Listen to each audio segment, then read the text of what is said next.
When the Cousins Came, written and illustrated by Katie Yamasaki. The night before the cousins came, I couldn't sleep. I couldn't wait to paint together, ride bikes together, and camp outside together. My brother, Koji, was a baby, but my cousins were big kids like me. Finally, someone to play with, I thought. When the cousins came, Rosie had her hair in 2 puffy balls on top of her head. My hair was in 2 flat braids that pointed straight down.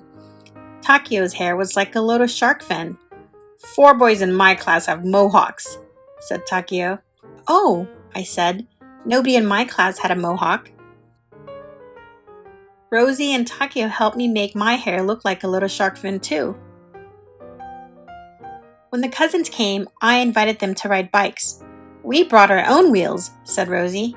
Takio and Rosie sped off on their skateboards, and I chased after them on my bike. Later, Rosie helped me balance on the board. I helped Takio balance on the bike. When it was dinner time, we had noodles. Rosie asked for chopsticks. Here you go, said Mom. We have chopsticks? I asked.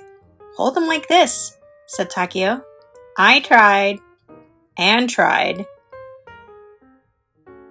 After dinner, I asked the cousins if they wanted to go for a night walk. Night is scary, said Rosie. We don't go outside at night, said Takio. Something might get you.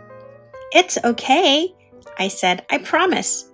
As we walked outside, Rosie and Takio held hands tightly.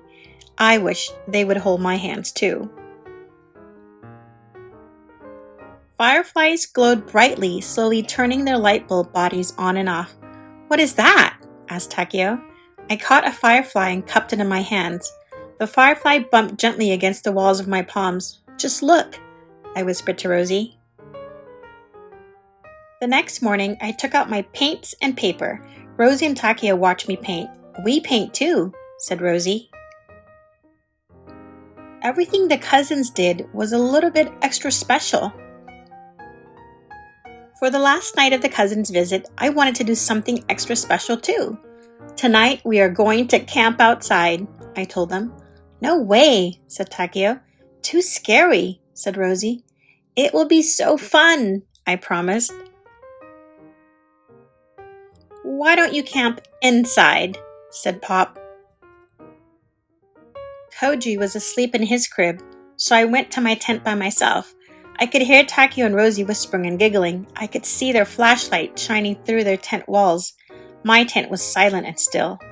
I'll just go back to my bedroom, I thought. Camping alone was not what I had in mind. Just then, I felt my tent walls rustling. The flashlight shone inside. Come on, Rosie whispered.